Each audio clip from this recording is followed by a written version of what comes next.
ایک دروازہ کھلا اور اس دروازے میں سے ایک صاحب باہر آئے اور میں ان کو بالکل نہیں پہچانتا تھا. وہ تھوڑا بہت مجھے جانتے تھے. ان سے تعارف ہوا تو پتا چلا کہ ان کا نام ہے علی سلیم اور یہ ممکری کرتے ہیں, سٹیج بھی کرتے ہیں, کراچی کے ٹیلی ویژن پروگرام سے بھی کام کرتے ہیں. تب مجھے ایک دم یاد آیا کہ میں نے علی سلیم کو محترمہ بے نظیر بھٹو کی ممکری کرتے دیکھا ہوا ہے اور میرے خیال میں جس عمدگی سے علی سلیم صاحب ان کی نقل اتارتے تھے اور جس طرح ان کا لہجہ اپناتے تھے وہ مثالی تھا, اور اتنا عمدہ لہجہ کوئی اور محترمہ کا نہیں اپنا سکا, نہ اس کو ریپروڈیوس کر سکا. میں تو کئی دفعہ سوچتا ہوں کہ اگر زرداری صاحب سو رہے ہوں اور علی سلیم کی آواز میں کوئی ان کو پکارے تو وہ ہڑبڑا کے اٹھیں گے کہ محترمہ کہاں سے آ گئی ہیں, ان کی بے چین روح تو نہیں آ گئی. خیر, یہ تو میں ایسے کہہ رہا ہوں, لیکن واقعی ان کی آواز پہ محترمہ بے نظیر بھٹو کا دھوکہ ہونا کوئی مذاق نہیں تھا. جب مجھے یہ سب یاد آیا تو میں نے کہا کہ I think you have immense talent.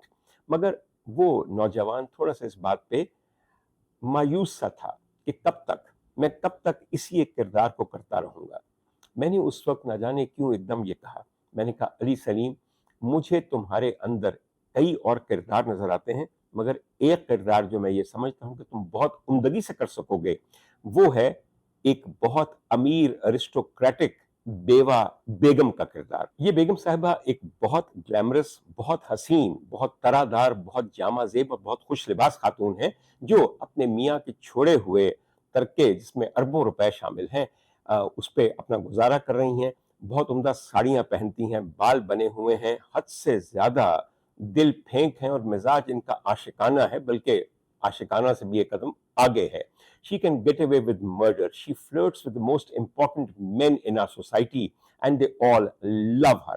جہاں تک ہمارے معاشرے کی خواتین کا تعلق ہے, یہ ان کا ڈٹ کے مقابلہ کرتی ہیں اور ان کے ساتھ ایک خاص رویہ اپناتی ہیں جسے مشفقانہ نہیں کہا جا سکتا, کچھ اور کہا جاتا ہے.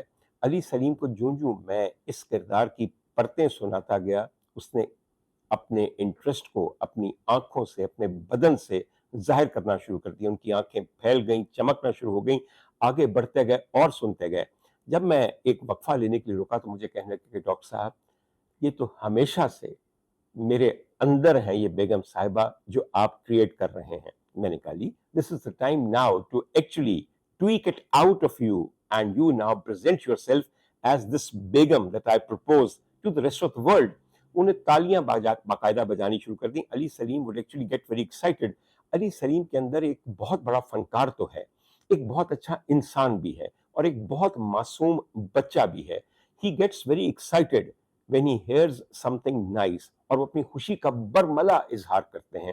میں نے علی سلیم کو پہلی ہی ملاقات میں اپنا دوست مان لیا for the kind of human being that he was, the kind of qualities that he had. اور پھر ندیم بیگ صاحب سن رہے تھے تو انہوں نے کہا کہ میں یہ آئیڈیا پچ کروں گا, ایک چینل ہے کراچی میں اور پھر دیکھتے ہیں کہ ہم اس کے بارے میں کیا کر سکتے ہیں. اور اس کے بعد علی سلیم سے کچھ اور باتیں ہوئیں. وہیں پہ ایک اور اداکار بھی موجود تھے جن کا نام عمران عباس صاحب ہے. عمران عباس ایک بہت ٹیلنٹڈ ٹیلی ویژن اور فلم سٹار ہیں اور ان سے میری پہلی ملاقات وہیں ہوئی. وہ بھی علی سلیم کے دوست تھے اور انہی کی وجہ سے میری عمران عباس کے ساتھ بھی دعا سلام شروع ہوئی جو آج بھی قائم ہے. And I really think that he's one of the finer people that we have in the showbiz industry. اس کے بعد ادھر ادھر کی باتیں شروع ہوئیں اور میں نے علی کو کہا کہ علی, بی بی نے کبھی اپنی نقل کا ذکر تم سے کیا یا تمہیں کوئی مشکل فیس کرنی پڑی؟ یہ وہ آج کا دور نہیں ہے, خدا کی قسم. آج کے دور میں آپ اگر کسی آج کل کی بی بی کے بارے میں ایک جملہ بھی کہیں تو آپ کو پکڑنے کے لیے ڈالے آ جائیں گے. نقل اتارنا تو بہت دور کی بات ہے. ارے دل بڑا کرنا پڑتا ہے. ایک بات یاد رکھیے, نقل ان کی اتاری جاتی ہے دنیا میں مقبول ہوں, مشہور ہوں. کسی نامعلوم آدمی کی نقل کوئی کیوں اتارے گا؟ میں آج بھی یہ سمجھتا ہوں کہ میمکری is one of the best compliments that can be paid to you. اب تو ڈاکٹر عمر عادل کی یہ اوقات ہو گئی ہے کہ بڑے بڑے میمکرز ان کی نقل اتارتے ہیں. ابھی کل ہی کی بات میں آپ کو بتاؤں کہ میرے بہت ہی پیارے ایک فنکار اور دوست ہیں جن کا نام ہے وحید لالا. وحید لالا کا ٹیلنٹ اس قدر ریفائنڈ ہے, اتنا یونیک ہے کہ میں جتنی تعریف کروں کم ہے. کل مجھے فون کیا اور کہنے لگے کہ ڈاکٹر صاحب آپ برا تو نہیں منائیں گے اگر میں اپنے ویلاگ میں آپ کی نقل اتاروں؟ میں نے کہا برا مناؤں گا؟ اگر نہ اتاری تو میں برا مناؤں گا۔ اب مجھے پتا ہے کہ میں نے آن ایئر یعنی کہ سوشل میڈیا کے پلیٹ فارم پہ آپ کو بتا دیا کہ وحید لالا میری نقل اتارنے والے ہیں، بہت سارے لوگ بہت خوش ہوں گے کہ ڈاکٹر صاحب کی بھد اڑے گی، مگر ان سے کہیں زیادہ میں خوش ہوں گا کہ اب میری بھی نقلیں لوگ اتارنے لگے ہیں، اور وہ بھی وحید لالا جیسے artist. All the best to you Waheed Lala, you are doing a great job. خیر، میں پوچھ رہا تھا کہ بی بی نے کیا کہا علی سلیم کو، تو علی سلیم کہنے لگے کہ ڈاکٹر صاحب بڑی عورت ہے، بڑا دل ہے، she has a great sense of humor and I totally agree with Ali Saleem on that۔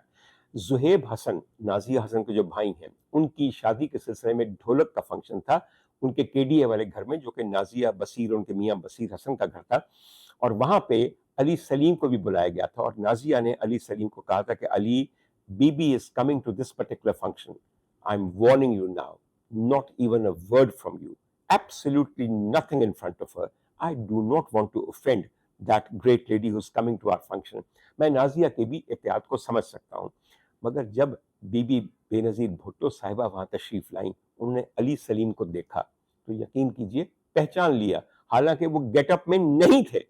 ان کو قریب بلایا اور کہنے لگی کہ بھئی یہ موقع مجھے اور کہاں ملے گا، علی کیا تم آج میرے سامنے بی بی کا ایکٹ کر سکتے ہو؟ علی سلیم کو اور کیا چاہیے تھا، he was a confident person, he knew that his act and the words and sentences that he's going to choose are going to be liked by that woman۔ اس نے کھڑے ہو کے بی بی کے سامنے بی بی کی مخصوص اردو کے اندر ایک ایسا خطاب کیا کہ ہنس ہنس کے محترمہ بے نظیر بھٹو دوہری ہوتی جا رہی تھیں۔ بے نظیر بھٹو ایک مکار چالاک خاتون نہیں تھیں، ایک معصوم، زیرک، پڑھی لکھی اور بصیرت رکھنے والی خاتون تھیں۔ She could tell a joke when she was hearing one or seeing one۔ تو علی سلیم کا یوں ان کے سامنے پرفارم کرنا ہمیں بہت کچھ بتاتا ہے کہ بڑے سیاستدان کس طرح خود پہ تنقید بلکہ تضحیک بھی خوشی سے برداشت کرتے ہیں۔ کسی کا مقصد کسی کو تنگ کرنا نہیں ہوتا، کسی کو توجہ دینے کے مختلف طریقے ہیں۔ اگر آپ قابل توجہ ہی نہیں ہیں تو پھر رہنے دیجیے۔ آپ واقعی آپ کا شمار ان لوگوں میں ہے جن پہ کوئی فکر کرنا، کوئی توجہ کرنا بالکل ایک فیوٹائل ایفرٹ ہے۔ وہیں بیٹھے بیٹھے یہ ڈیسائیڈ ہو گیا کہ یوں ہوگا یہ پروگرام، اور پھر وہ دن آ گیا کہ جب بیگم صاحبہ کا یہ پروگرام اپنی پہلی ریکارڈنگ کے لیے سیٹ پہ جانا تھا۔ میں ہسپتال سے گھر واپس آ رہا تھا، اور جب گھر واپس آ رہا تھا تو مجھے ندیم بیگ صاحب کا فون آیا اور کہنے لگے کہ ڈاکٹر صاحب آپ نے پورا اسکرپٹ بھی بھیج دیا ہے، مہمان بھی ڈیسائیڈ ہو گئے ہیں، آج شام ریکارڈنگ ہے، مگر نہ ہم نے پروگرام کا نام ڈیسائیڈ کیا ہے، نہ ہی آپ کی بیگم صاحبہ کا اور ان کے مرحوم شوہر کا نام ڈیسائیڈ کیا ہے۔ میں نے کہا ہاں بھائی، واقعی ہم ابھی تک بیگم بیگم کہتے رہے ہیں، لیکن یہ بات آپ نے بڑی اہم مجھے یاد دلائی کہ کردار کا ایک نام بھی ہوتا ہے۔ میں اسی دھن میں اپنے گھر کی طرف آ رہا تھا، فون پہ ان سے بات کر رہا تھا، اور ایک دم سے میں نے اپنے دائیں جانب دیکھا۔ دائیں جانب ایک گھر تھا جس کی اسی وقت ان کی شام ہونے والی تھی، تو لائٹ آن ہوئی۔ جب لائٹ آن ہوئی تو وہاں لکھا ہوا تھا بیگم نوازش علی، اور نیچے لکھا تھا مرحوم کرنل نوازش علی۔ میں سمجھا کہ یہ ایک ڈیوائن اشارہ ہے۔ میں نے فوراً ندیم بیگ کو کہا کہ ندیم بیگ، ہماری بیگم صاحبہ کا نام ہے بیگم نوازش علی، جو کہ بیوہ ہیں مرحوم کرنل نوازش علی کی، اور ان کو سب پیار سے نازی نازی کہتے ہیں۔ کہنے لگے ٹھیک ہے ڈاکٹر صاحب، بڑا اچھا نام ہے، اور یہ فرمائیے کہ پروگرام کا نام کیا ہوگا؟ میں نے کہا جی پروگرام کا نام ہوگا نوازش، کرم، شکریہ، مہربانی۔ خیر اس پہ وہ ایک منٹ رکے، حالانکہ مجھے یہ نام بہت اچھا لگتا تھا کیونکہ یہ بیگم صاحبہ کی ذات کو بھی ایک طرح پورٹریٹ کرتا تھا۔ لفظ بھی پیارے ہیں، نوازش، کرم، شکریہ، مہربانی۔ ایک او ایس ٹی بھی بن سکتا تھا جو علی سلیم اپنی آواز میں گا سکتے تھے کیونکہ گاتے بھی بہت اچھا ہے، مگر ندیم بیگ نے پھر جو نام چنا وہ یہ تھا لیٹ نائٹ شو ود بیگم نوازش علی، اور اسی نام سے پھر اس کو شہرت ملی۔ بہر طور میں سمجھتا ہوں کہ یہ نام بھی ایک کمال برکت والا نام تھا، کیونکہ جب پہلی ایپیسوڈ ریکارڈ ہوئی، اس کا قصہ میں آپ کو بتا دوں، آپ میں سے شاید سب لوگوں کو یاد نہ ہو کہ ہمارے پہلی ایپیسوڈ کے جو 2 گیسٹ تھے ان میں سے ایک جناب مرحوم مخدوم امین فہیم صاحب تھے، جو ہمارے ایک بہت پرانے سیاستدان تھے، سندھ کے وڈیرے تھے، زمیندار تھے، دل پھینک عاشق تھے، اور اس کے علاوہ ایک وقت ایسا تھا کہ وزیر اعظم پاکستان بھی بننے والے تھے. بے انتہا وزادار آدمی تھے، ان کے اندر پرانے رئیسوں والی ساری باتیں تھیں. اور ایک زمانہ ایسا تھا کہ جب وہ گلوکاری کو اتنا پسند کرتے تھے کہ ان کی ایک بیگم دینا لیلا تھیں. دینا لیلا یاد ہیں آپ کو؟ نہیں، کسی کو یاد نہیں. آپ کو یاد ہوگا کہ سقوط ڈھاکہ سے پہلے ہمارے ہاں ایک بنگالی گلوکارہ تھی جن کا نام تھا رونا لیلا. رونا لیلا ابھی بھی حیات ہیں اور اس وقت ڈھاکہ میں اور بنگلہ دیش میں ایک بہت بڑی گلوکارہ کا مقام رکھتی ہیں. خیر، جو احسانات لاہور کے ان پہ ہیں وہ ان کا کبھی بدلہ نہیں چکا سکیں گی. انہی کی بڑی بہن تھی دینا لیلا. اور وہ ہوا یہ تھا کہ مخدوم صاحب کے والد مخدوم طالب المولا بہت بڑے شاعر تھے. انہوں نے اپنی شاعری کو گوانے کے لیے ایک دفعہ حالہ میں رونا لیلا کو بلایا تو ان کے ساتھ دینا لیلا آئیں. اور دینا لیلا خیر گلوکاری میں تو مصروف نہیں تھیں مگر مخدوم امین فہیم صاحب کو اس قدر بھا گئیں کہ ان کی بیگم بن گئیں. اور رونا لیلا پھر واپس گانے گا کے آ گئیں اور آگے کی طرف بڑھ گئیں. مگر آج مخدوم صاحب کا ایک بیٹا بھی دینا لیلا میں سے ہے. خیر، تو مخدوم امین فہیم صاحب تھے اور ان کے ساتھ to add glamour to the show, حالانکہ بیگم نوازش علی خود بہت گلیمرس کردار تھی مگر کوئی ٹکر کی چاہیے تھی تو اس کے لیے چنا گیا اداکارہ اور ہدایت کارہ ریما کو. اینڈ ریما بھی وہ ایسی سمجھدار خاتون ہے کہ she could see the idea, she could feel what the program is all about and she was the kind of person who would play along. میری بات کو سمجھیے. تو پہلی ایپیسوڈ کے اندر ہمارے ہاں اتنے بڑے سیاستدان اور اتنی بڑی اداکارہ تھیں. آپ یقین کیجئے پوری ریکارڈنگ ہو گئی اور مخدوم صاحب کو پتہ ہی نہیں چلا کہ یہ صاحب جو ہیں یہ ایک صاحب ہیں علی سلیم. وہ یہ سمجھتے رہے کہ کوئی بہت ہی گلیمرس بیگم صاحبہ ہیں. حتیٰ کہ پروگرام کے اینڈ میں انہوں نے اپنا وزٹنگ کارڈ نکال کر کہا کسی وقت فرصت ہو تو مجھے فون کیجیے گا اور بتائیے گا یہ پروگرام کب آن ایئر ہونا ہے. جس پہ بیگم نوازش علی نے اپنی پلکیں جھپکائیں اور کہا رابطہ رہے گا مخدوم صاحب. خیر خواتین حضرات، جب وہ پروگرام آیا ہے اس کے بعد اس کو جو شہرت ملی ہے وہ بیان سے باہر تھی. میں بے انتہا خوش ہوں کہ میں نے ایک ایسا پروگرام کنسیو کیا، ایک ایسا کیریکٹر لکھا، اس کا اسکرپٹ لکھا اور ندیم بیگ صاحب نے اس کو اتنی عمدگی سے ڈائریکٹ کیا کہ it became a sensation. This sensation was at a time when actually it was much earlier than its time. آپ لوگوں کے بہت سارے اعتراضات ہیں، میں چند جواب اس کے دینا چاہتا ہوں. آپ لوگوں کو شاید یہ پتہ نہیں کہ فیمیل امپرسنیشن یعنی کہ ایک مرد کا عورت کا کردار ادا کرنا بر صغیر کی تھیٹر کی اور فلم کی روایات میں شامل ہے. ہمارے ہاں جو پہلا مراٹھی تھیٹر تھا، پارسی تھیٹر تھا، جاترا تھیٹر تھا بنگالی کا، اس سب میں جو عورتوں کے کردار تھے وہ اکثر مرد ادا کرتے تھے اور بے انتہا خوبی سے کرتے تھے. نہ صرف یہ بلکہ میں اپنے ایک ویلاگ میں آپ کے سامنے تذکرہ کر چکا ہوں کہ بر صغیر کی پہلی فلم کی ہیروئن بھی ایک مرد تھا. خواتین حضرات، مردوں کا یوں تھیٹر میں آنا اور فلموں میں آنا اس لیے بھی زیادہ مناسب تھا کیونکہ خواتین کے اندر اس وقت یہ جرت نہیں تھی کہ وہ فلم پہ آ سکیں. ان کے اندر شاید ان کو وہ اجازت بھی نہیں تھی. اور تیسری ایک بات ہوتی ہے پیٹریارکل کنٹرول کی. جب مرد ہی پروڈیوسر ہو، مرد ہی لکھاری ہو، مرد ہی ہدایت کار ہو اور مرد ہی ہیروئن بنا ہو تو پھر وہ ایک ایسی عورت کو تشکیل دیتے ہیں جو عین ان کی مرضی اور منشا کے مطابق ہوتی ہے. اور یہ خواتین انتہائی سبمسو، قربانی دینے والی مجاہدہ قسم کی بیویاں ہوتی ہیں جو ہر مرد دیکھنا چاہتا ہے. This patriarchal control over the females in the stage was the kind of control that every man wanted in the society as well. میں سلسلے میں ایک یہاں پہ صاحب کا ذکر کروں گا جن کو کہا جاتا ہے جیا شنکر سندری. جیا شنکر سندری کی تصویریں بھی آپ کو میرے ایڈیٹر صاحب دکھائیں گے. یہ اتنے مقبول تھے ایز اے فیمیل امپرسنیٹر کہ لوگ ان کو دیکھنے کے لیے اسٹیج پلے دیکھتے تھے اور ان کی اداکاری بحیثیت اداکارہ اتنی پسند کی جاتی تھی کہ اگر کوئی خاتون بھی ان کے مقابلے میں آ جاتی تو قطعاً کامیاب نہ ہوتی. بیگم Nawazish Ali was a character which was inspired by the time-old tradition of female impersonation in the theatre and early cinema of the subcontinent. آج اس پہ بہت کچھ لکھا جاتا ہے، اس کے بہت سارے سائیکک پہلو، اس کے بہت سارے نفسیاتی پہلو ڈسکور کیے جاتے ہیں.